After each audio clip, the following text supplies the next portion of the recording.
CashFlow Diary Podcast, episode 296. Welcome to yet another exciting episode of the CashFlow Diary Podcast, the podcast that teaches you insider tips, tactics, and strategies for creating leverage streams of cash flow into your life. Learn from top-performing entrepreneurs, business owners, investors, and thought leaders from across the globe as they share their secrets to success.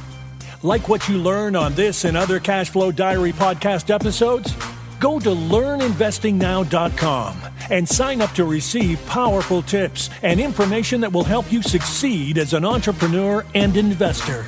Now, here's your host, investor, entrepreneur, business owner, educator, speaker, author, and master facilitator of Robert Kiyosaki's cash flow game, Jay Massey. All right, ladies and gentlemen, welcome to another episode of the CashFlow Diary Podcast. I'm your host, Jay Massey, and I'm glad that you are here today because guess what we're going to talk about?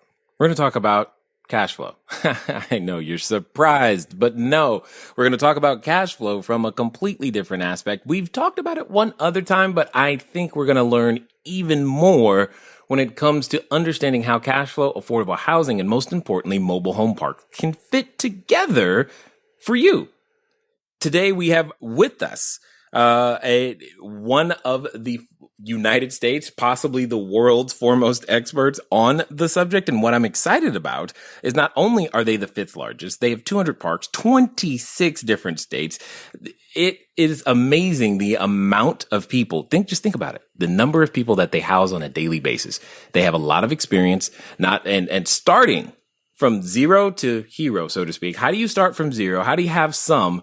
But what I'm really interested to know are those secret things that can never be taught, that were always caught. And we're going to do our best to ask our guest today to reveal them to you. I have with me none other than Frank Rolfe. He's been an investor in mobile home parks for almost 2 decades. That's a long time, and has owned and operated hundreds of mobile home parks during that time. He and his partner, Dave Reynolds, they have, like I said, a lot of parks in a lot of different states. But what's really interesting to me is systems that run things like this. And that's what we're going to talk about. We're going to understand their passion behind it, why it's important, and why you might want to consider it today. Because I think if you are ready, the teacher has appeared. Frank, how you doing? I'm doing great, Jay. Thanks for having me. I'm glad that you are here. Now, most of the time, or actually all the time, when someone's here for the first time, what I typically do is I ask them the same question. So I got to ask you the same thing. I tend to look at today's entrepreneurs a lot like yesterday's superheroes. You know, Batman, Robin, Wonder Woman, Black Widow, Hulk, all those people. And I think entrepreneurs and superheroes have a ton in common. Chief among them is that we use our special abilities to save people. Occasionally we get dressed up and wear special outfits. Sometimes we call them suits and ties to go out there and serve people in various different ways. And at the end of the day, we're using our unique talents and abilities to make other people's lives better. Also, like superheroes, however, we kind of had a beginning, before Spider-Man was climbing walls and all this other stuff. He was just kind of taking photos at the newspaper, trying to go to college, that type of thing. He had an origin story. So what we want to know is, before the mobile home parks, before the whole idea of even real estate entered into you or your partner's mind, we want to know, who is Frank Rolfe? Well, Jay, Frank Rolfe is a guy who basically got interested in business in high school. I had a summer intern job, so I knew I really liked the world of business. I just liked the structure and having an office and all of that. I've always had an interest in making money, so those basically combined for me to want to have a business career. Mm-hmm. I got into business basically trying to write an essay for a business school application. And so I was going to start a business for a year and use that as my essay. And so I started a billboard company. Okay. And that's how I got into it. It was started off. I always just wanted to be honest with you, a account executive in an ad agency. That was what I really wanted to do. But somewhere along the way, I ended up being an entrepreneur. I love it. He's like, I was on the way to Albuquerque, and on the way there, I built a business instead. I love it. I got it. Now, you said a billboard company? Yeah, what happened was I went to Stanford. I got out a year early. And back then, this is in the late 70s, early 80s, it's very common on a business school application that you would start a business, whatever it was. And then your essay would be about that business, which gave the business school affirmation you really were into business. So I asked people, what should I start? And somebody threw out the idea of a billboard company, and it was that random. And I just basically started one on a lark for a year. Okay, so you survey your friends, someone says billboard company, and you go, okay, sounds great. Yeah, that's it. I love it. Okay, so you had no background in Zero. doing this before. Yeah, zero. So I went out there for a year. I beat the streets trying to find a billboard location. No idea what I was doing. Got shot down over and over and over. And then nearing the end of the year, I was able to get my 3 billboard location leases and permits. And so I had 3 signs, but I had a bunch pending. So I thought I'll go ahead and go one more year and try and round it out to 10, close up the loose ends, sell it, go on to business school. But by the end of the second year, same story, more deals pending. Thought I'll go one more year. And you can guess what happened. For 14 years, I did that and never went to business school. Yeah, okay. That was actually my question is, did you end up actually going to business school because I think you actually did go to business school. It was just not the traditional one. Oh, yeah, that's right. Yeah, I went to my own homegrown business school, of which I was both the head and the dean of students, and just me as the only student in it. Yeah, exactly. Right. And you gave yourself a passing grade? I'm not really sure. In the first year, probably a D, but it got better. And so after time, so this essay to get into business school eventually became how many billboards? I ended up with 300 billboards, which made me the largest private owner of billboards in Dallas-Fort Worth. Got it. Now, just to be clear, especially because some people may not have seen them. They may live in a place where, even though technology reaches them through the iPhone today they spend a lot of time online. Just explain what a billboard is, just in case. Sure. All a billboard is, it's just a structure visible from the road that you put an ad on. It can be made of wood. It can be made of metal. It can be mounted directly to a wall. But basically, as a billboard owner, what you are basically the agent that you're the intermediary between the landowner who has the property and the advertiser who wants to put an ad on it. So that's your world. You're basically signing ground leases and also renting ad space all at the same time. So it's kind of like you're playing an arbitrage game, but in the middle between the lease amount for the space versus what you're charging for what you're charging to the advertiser. That's absolutely correct. Got it. And 300 of them. 300 of them. Yep. That sounds like a lot of numbers and things to manage simultaneously. It was a lot. Yes. Okay. So you traded that in for mobile homes. Yeah, what happened was I was minding my own business. I thought I would keep doing that forever. And suddenly out of nowhere, I got a call from a public company, and I sold out to them. And I was suddenly self-unemployed. Got it. Yes. Yeah. Okay. That makes sense because I'm assuming by the 300 billboard time, you built a system that could run it. And they were interested in that system and saw the returns that were there possible. And then they could probably, I'm guessing, securitize that in some way. Well, what the larger billboard companies do is they charge higher rents. I see. So the signs I was getting $500 a month for, they would get $1,500 a month for. So it was a win-win for everybody. I got a good price, and yet they didn't pay that much that they couldn't get a really good return on it. Got it. That makes sense. So now you find yourself in a situation where you've got nothing to do. That's right. So, I then think, well, what do I do now? So I started calling people again, saying any great ideas on businesses to start or run. And I called a guy that I built 2 billboards on who had a mobile home park. And on that one call, he said, look no further. I'll sell you my mobile home park right now for $400,000 with $10,000 down, and I'll carry $390,000 for 30 years. What? So, yeah, seriously. And that's how I got in the business. I thought, I can't beat that offer. So I took over his park. Now, so that everybody is clear, how much experience did you have in mobile homes before you started? Zero. The only time I'd ever been in a park, in fact, was to build those two billboards. That's it. So I'd been in the park for probably a total of maybe 4 days as we built the signs. And then beyond that, since the guy was my landowner, he would periodically call me, ask me to drive by his park just to see if it was looking okay. So I had driven through it a few times, but I had no other association with it than that. Okay, so now that we'll call the Billboards your bachelor's degree in business, then this would be your master's class? Yeah, pretty much. Yes. Got it.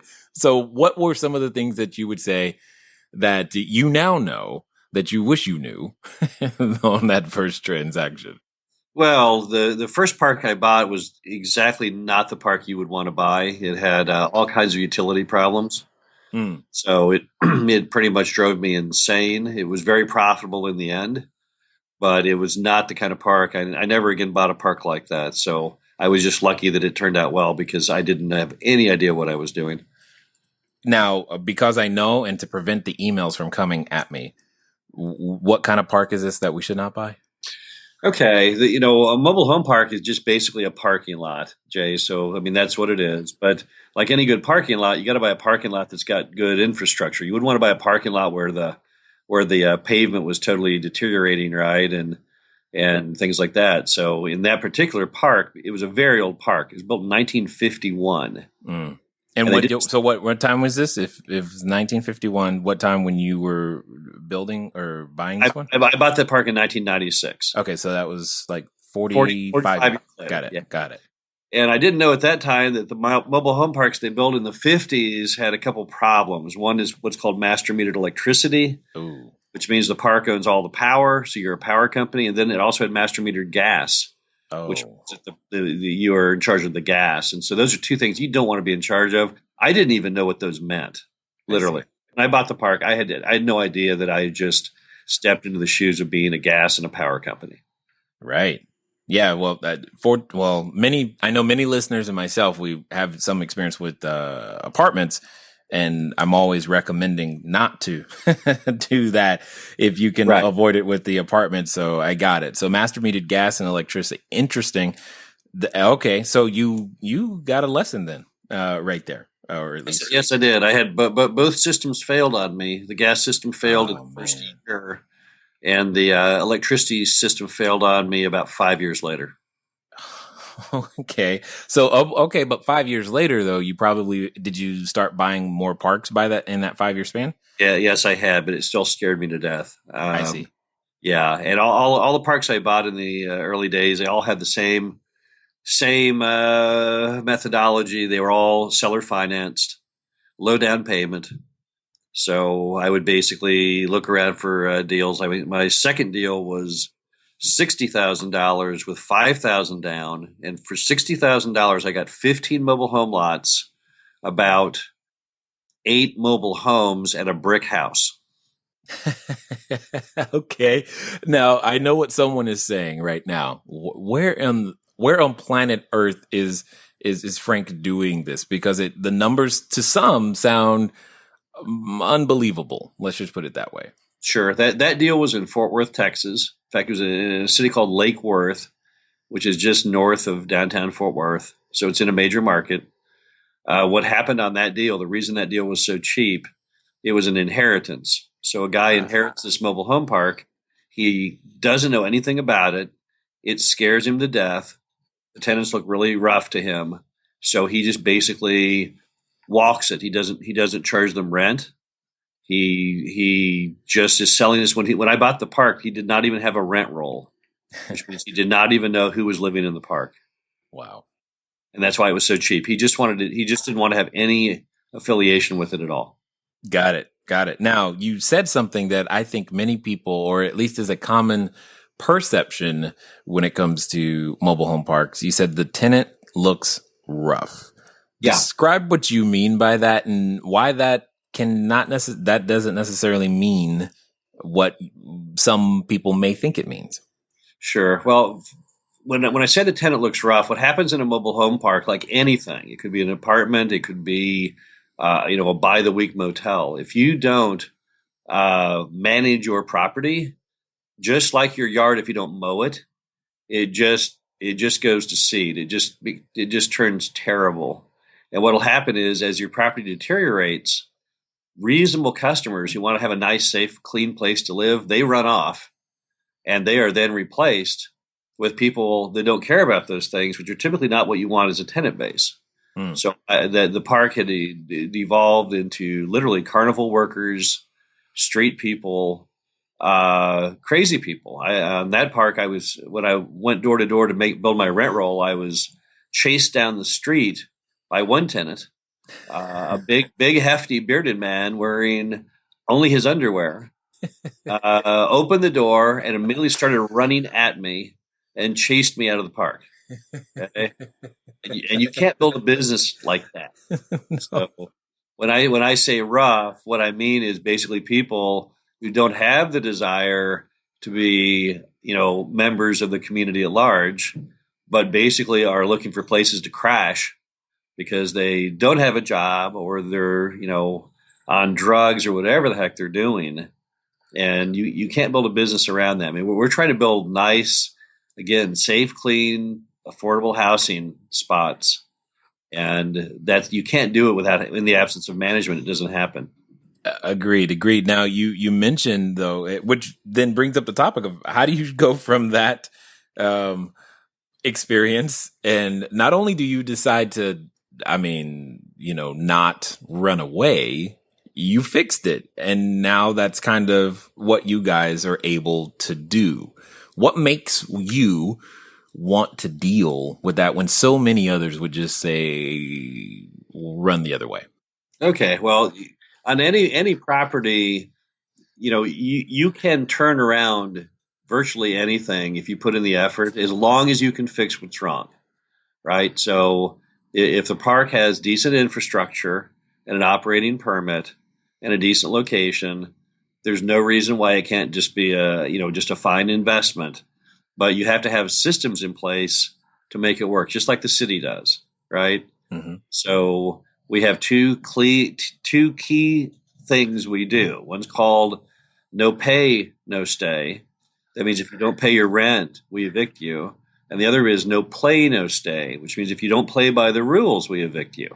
And going back to that first park, that little tiny park, what I did was, the guy that chased me, various others, they blew out almost immediately because they weren't paying any rent. They had just effectively broken into abandoned mobile homes and were living in them, literally like in sleeping bags on the floor. I see. And so they all left. And as they left, I would then renovate the home to make it nice, and then bring in nice people who wanted to pay rent and wanted to play by the rules. And when you start doing that, it empowers the entire community, right? So the other people in there, as I'm cleaning it up, they started cleaning up, because before, why would they bother? Why bother mowing your yard if nobody else is mowing their yard, right? Why bother to do anything? Why bother to paint your house or pick up your trash? But once you start doing it, when you start showing people the path, they get interested, because really any sane person wants to have a decent place to live, right? I mean, that's 99.9% of Americans. Now, there is that one little tidbit doesn't care, and that's what that park had in it. And there's a lot of parks that have that, but that's not because that's what mobile home parks represent. That's just what happens when you have bad management. Okay, so if I hear you correctly, just because it's there, say if someone's looking to acquire a property today, just because that 1% might be there, that's not necessarily in and of itself a reason to run the other way. Absolutely not. You can always clean that out. You'll have the full support of the city and the police and the community at large in bringing those kind of properties back to life, right? Got it. So it's a win-win. Nobody wants to have next to their house, down the street from their house, a place that harbors people who have no desire to be good members of the community. And it's not an income issue. It's an attitudinal issue. I mean, some people just don't want to fit in, don't care, are more interested in being destructive than being the solution. So the starting spot in any mobile home park is you got to get rid of that. Now, a lot of the ones we buy are just fine. People have lived there for decades, and there's no problem. But you have to set a minimum bar. I mean, you have to tell people these are our expectations. Your yard has to be clean of litter. It has to be mowed. Your home has to look decent. You cannot have loud music at night. You give them some very basic, but not that complicated benchmarks. But you got to bring law and order. It's like, you ever seen a Western, and town, and the town's gone amok, and people are shooting guns in the air. They're drunk 24/7, and everyone is terrorized. And the sheriff comes in and cleans it up. Well, we're that sheriff because we can't run a business like that, right? Mm-hmm. I mean, people who think they can. I mean, there are people who think that being a landlord is just basically raising the rent and giving nothing back, and if something breaks, just looking the other way. That isn't a good business model. I mean, if that was a good business model, I could reel off, lots of, Forbes 400 people who did that, but I can't name any because there aren't any, right? I mean, You have to provide a decent quality product. Agreed. Now, when I'm listening to you talk and having some experience from with the apartments and whatnot, I have to ask the question, though, why do you? Because in order to clean up a place, first of all, in order to take that on, I think it takes a special person, a special desire, to make things better for people. And again, it's not like you're living there per se. My question becomes, why do you care so much to actually do this work? You've probably noticed a pattern by now that many of the entrepreneurs that you've listened to, talked to, that we've talked with, they have many other reasons other than I just want to make a whole bunch of money for what it is that they do. And they find ways to take what it is that they would like to do and find ways to serve humanity in many different forms and fashions so that they can feel fulfilled as well as possibly fill their pockets or the pockets of investors too. There's probably a clue there, so make sure you pick it up and figure it out. Ask yourself the question, why on earth do you want to be involved in anything, let alone real estate or whatever business venture you are currently seeking? Because there's answers there to those questions that may actually uncover a new product, a new service, a new way of serving people that could be bigger, better, and badder than anything that's out there already. Here's my point. You never know when that idea is going to hit you. But what I do hope you gain, if nothing else, from this particular episode is the understanding that when the idea hits you, it is time for you to move. So let's go find out why Frank actually does this business. Yes, yeah. I have always been into fixing stuff. Like, you've probably seen the show American Pickers. I love that show. Strange guy that buys stuff that's broken that he sees, at the junk sale and brings it back to life. So I have always enjoyed doing that. Antiques, whatever it is, I like that. But also, we like having high levels of return, and the highest levels of return in real estate typically are when you buy stuff that has great underlying fundamentals, but is being terribly managed, and you fix it, right? I mean, that's the best way to get really high yields, because a lot of other people won't touch it. It scares them. They don't like it, and so you can get really good deals. I mean, going back to that deal, I mean, how in the world can you buy a brick house, three bedroom, 2-bath brick house, and 15 mobile home lots and about 8 mobile homes for $60,000? It makes no sense, right? I mean, it's stupid. No, it doesn't. It has to be an extreme situation, and right. Yeah. So what happens is you're trying to buy broken stuff and fix it. If that park had been, in good condition, it would have been worth $300,000, something like that. And so, but that's what we're always on the lookout for, that kind of stuff. I mean, there's a lot of different buyers who like to buy different stuff. I mean, there's people who like to buy new cars, people who like to buy used cars, people who like to buy classic cars and restore them. So there's a lot of different buyers, but we just like stuff that we can buy that's broken, that's fixed. Got it. And that makes sense. That's where you've developed your expertise, and you make that very, very clear in what it is that you're doing and talking about. Now, this whole concept, though, seems to revolve around a desire to provide, we'll call it affordable housing for individuals. Sure. Would you say that that's become something of a mission, passion, vision? What's driving that? Well, the whole affordable housing industry, when I got in it and when Dave got in it 20 years ago, nobody cared. Everyone thought Americans were just getting richer every day. And, Whoa, wait. Americans aren't getting richer every day? No, I'm sadly, the stats would say not. All right. So got it. It's been kind of interesting to be in a business that is hot, because when I was in the Billboard business, it was not.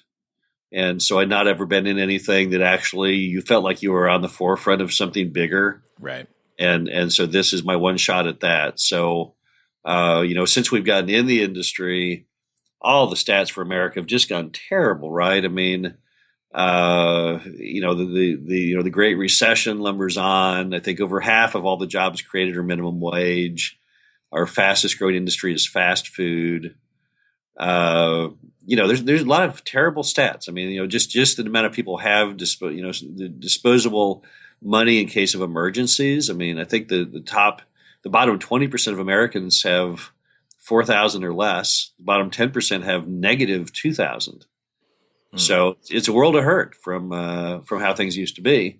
And so suddenly people are really getting attuned to affordable housing, when as before they could care less. I mean, prior to the Great Recession, why would you care about mobile home parks? Because you could just go out and buy a brick custom home for $0 down, no income doc, and here's the key. So the whole perception of America, I think, has changed a lot over these last 7-8 years. Agreed. Now, when you say the business is hot, I think I know what you mean, but I want everyone else to know what you mean as well. Why would you say the business is hot now?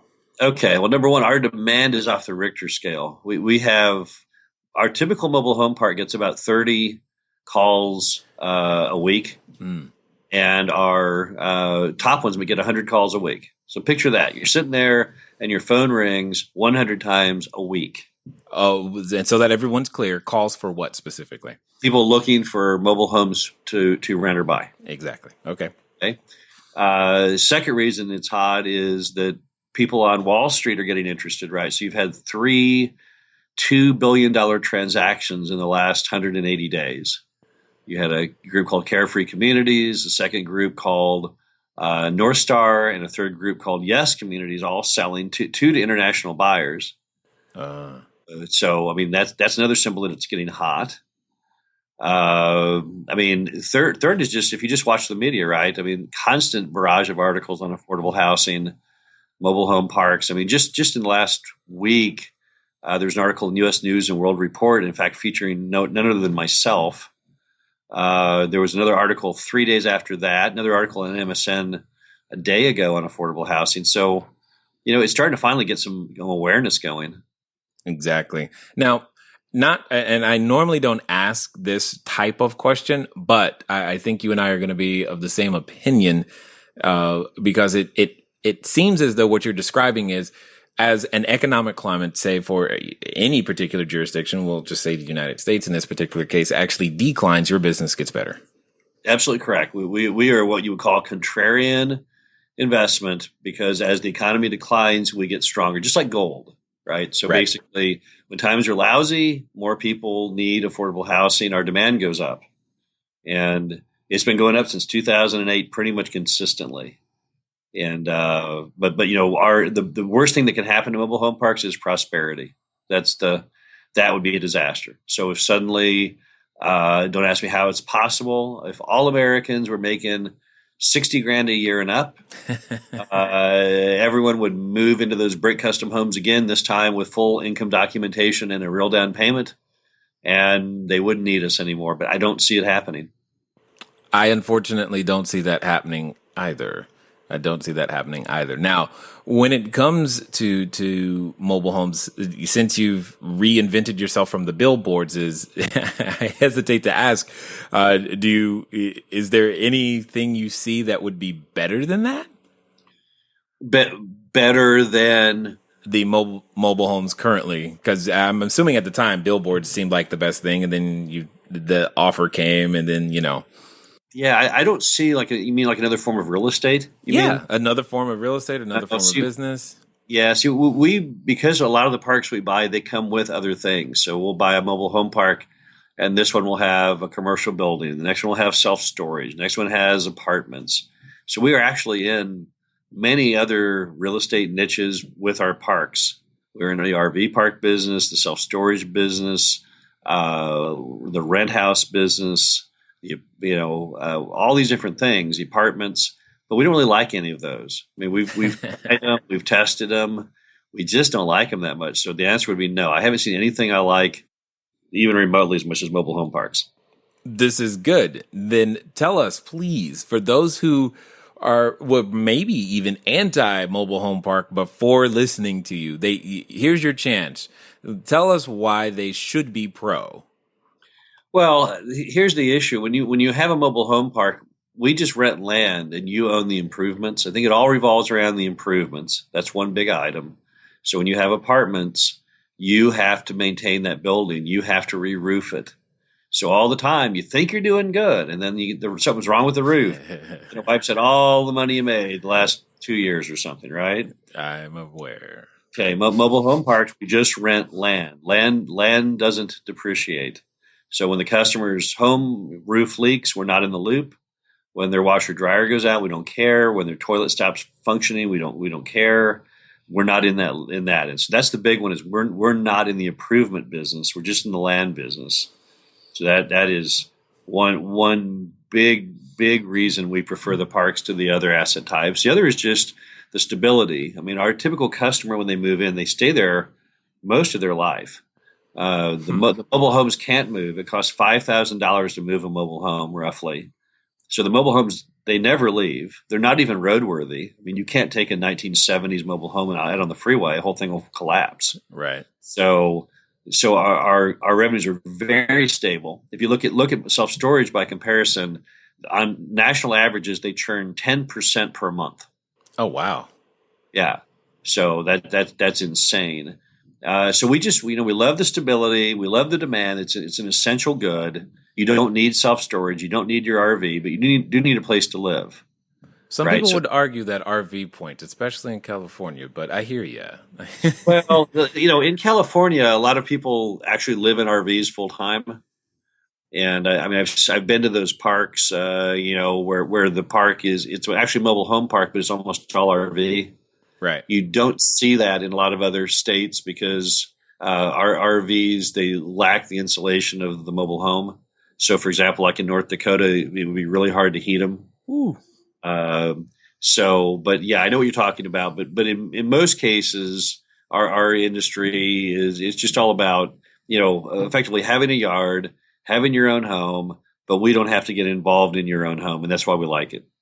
The one word I don't think anyone was thinking is stability when you say that. And would you also say that the income is durable, meaning able to withstand different economic climates? Absolutely. Let's be honest. There's been no climate but decline. And when do you consider the last time we were doing good? I was trying not to say that, Frank. I'm older than you are, and I can remember it. And it was called, probably in the Reagan era or in the later part of the Reagan era, and that was the 1980s, I think. That's the last time that people were like, wow. And then, of course, then Clinton came in, and our federal budget or deficit dropped significantly, and there seemed to be a lot of optimism. But gosh, since then, I just don't know what I would be hard pressed to pick a single year that I thought America was doing well in the last 30 years, something like that. It's been a long time. No argument whatsoever. And that's, again, that's why I like the affordable housing play, in the way that you're positioning yourselves. because oftentimes when we're, especially real estate people, we're thinking, cool, I'll buy it for 100, it'll go up to 300, and then I can do more because it's going to be, you know, the pretty house business, if you will. And this is not that by any stretch of the imagination. Not at all. Now, I'm curious because I know some other friends of mine that own parks. Do you guys strictly own the land? You never own any of the coaches at all, or lease those back to people? No. What happens is when you own a park, if you want to fill your vacant lots, you have to buy the homes to bring them in. I see. So, you know, you will. In other words, you have a choice as a park owner. You can either stay where you are and not get involved in the homes, or you can try and fill your remaining vacant lots. If that happens, you'll have to get involved in the homes. Now, there are some things out there today that didn't exist even a few years ago to do that, where you don't have to get that much in the loop. For example, 21st Mortgage, which is part of Clayton Homes, which Warren Buffett owns, they now have a program where they'll bring the homes into your vacant lots, and then they basically sell them in your vacant lots. So in that case, I'm not in the home business. However, the park owner, to make that happen, I have to pay the lot rent or pay the home payment if the customer runs off in between customers. So I'm still a little bit in the loop, but I'm not having to go out and physically buy the home. Got it. You also periodically you'll have someone die in your park. And when that happens, their estate typically comes to you as the park owner and says, hey, I'll just give you the mobile home because I can't move it. And I don't even live in this state, and you'll take it and then you'll resell it. But I mean, our focus, our goal is not to own any homes. And as soon as we get a home, we're racing to make sure we don't own it, that somebody else owns it, because that's not our focus. We don't want to be rental landlords of housing. Got it. And it makes perfect sense.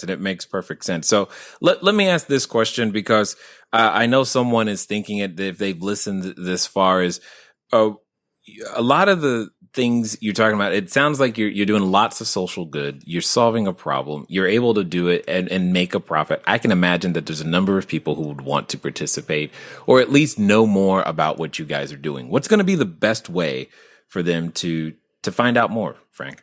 Well, if you want to find out more about affordable housing business, the best place to go is probably our website, which is www.mhu.com.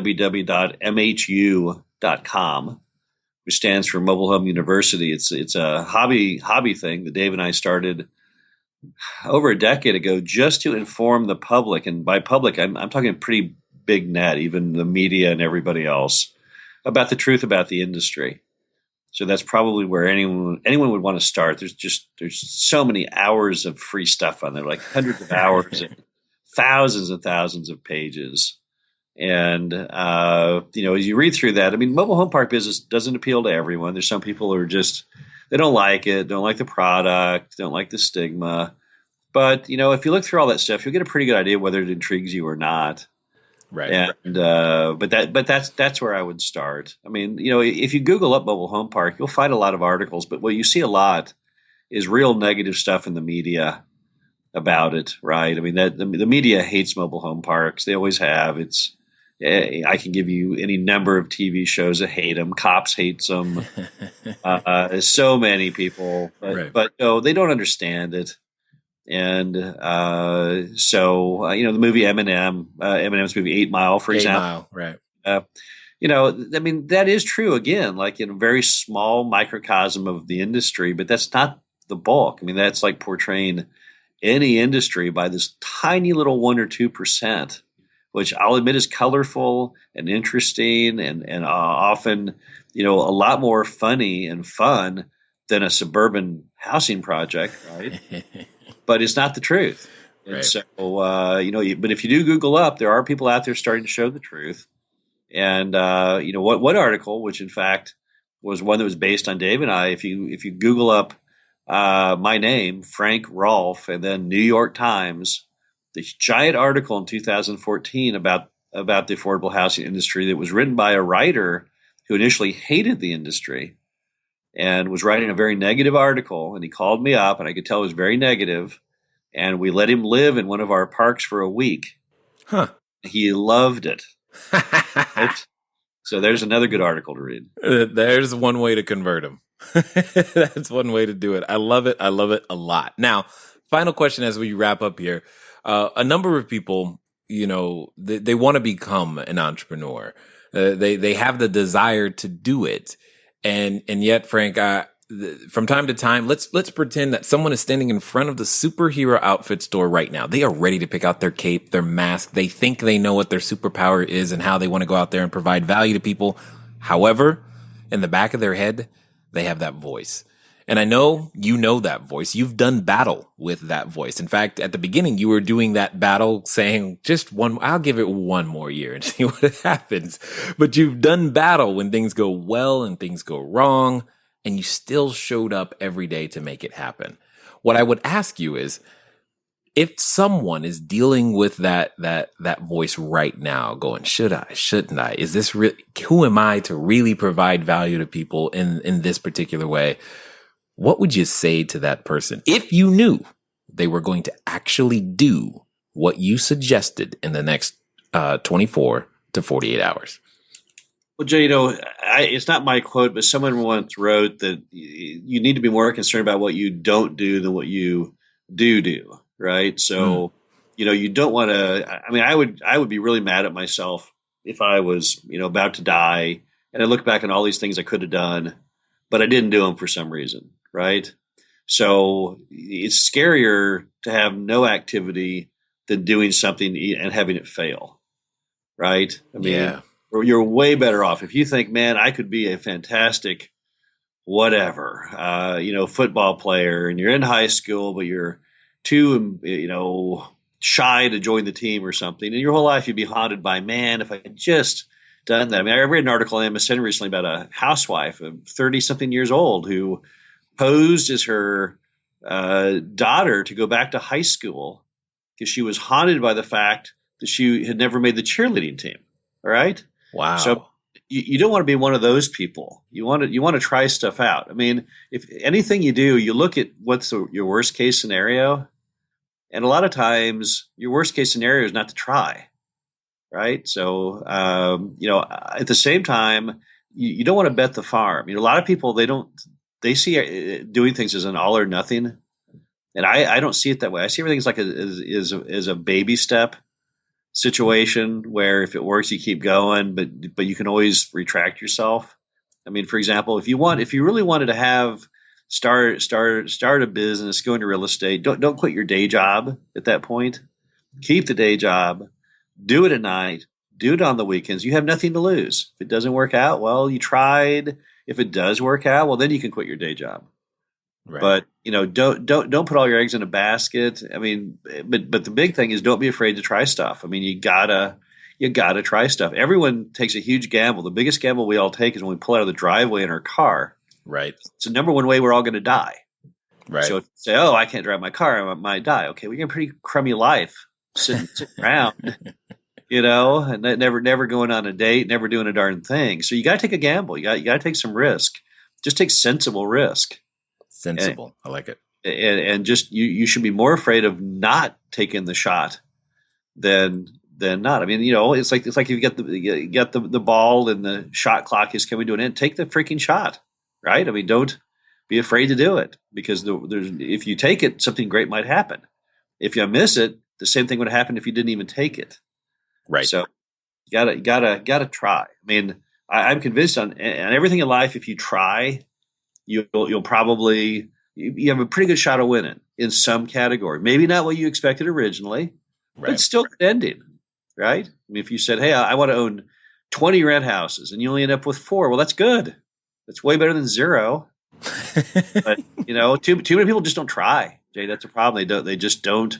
They don't understand that their biological clock is ticking, and they got to take the shot. They can't always manana it and come up with excuses, and it doesn't work for anybody. Procrastination is not going to get you anything in life. It's just going to get you lots of unhappiness, a lot of self-doubt. Indeed. Well, I want to say I thank you for the wisdom that you shared and the perseverance you've shown for that you now can have and share as an example, because It was no small feat to start Billboards and get to 300. It's no small feat to be where you are today with the number of communities and the number of states and the number of people I can only imagine that you've interacted with and stories that you actually have. And thank you for taking the time to just share that wisdom here with us at the Cashflow Diary. No problem, Jay. Thanks a lot for having me. All right, ladies and gentlemen, you know what time it is. It's time for you to move at the speed of instruction. What does that mean today? It means you probably should carpe diem, literally move, do something, take an action, write an offer, make it happen, because you're not going to make any progress unless you start. It's been fun talking to you guys today. I look forward to talking to you soon. Until next time.